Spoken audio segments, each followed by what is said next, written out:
الله أكبر الله أكبر.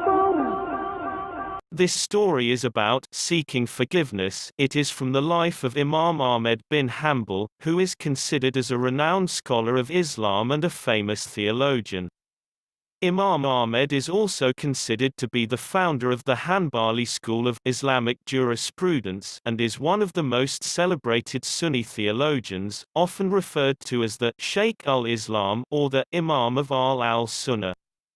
During his old age, while Imam Ahmad was traveling, he stopped by a town. After the prayers, he wanted to stay for the night in the masjid yard because he didn't know anyone in the town. Owing to his humility, he hadn't introduced himself to anyone, thinking that if he did, he would be welcomed by many people. Failing to recognize Ahmad bin Hanbal, the caretaker of the mosque refused to let him stay in the mosque. As Imam Ahmad was quite old, the caretaker had to drag him out of the mosque. On seeing this, a baker from a nearby place felt pity for this man, Imam Ahmad, and offered to be the host to him for the night. During his stay with the baker, Imam Ahmad observed that the baker would constantly recite Astaghfar, seek forgiveness from Allah. Imam Ahmad asked the baker if the constant practice of saying Astaghfar had any effect on him.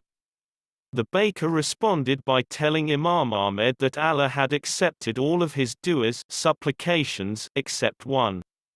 When he asked him what du'a was it that hadn't been accepted, the baker replied that he had been asking Allah to provide him the privilege to meet the famous scholar Imam Ahmad bin Hanbal.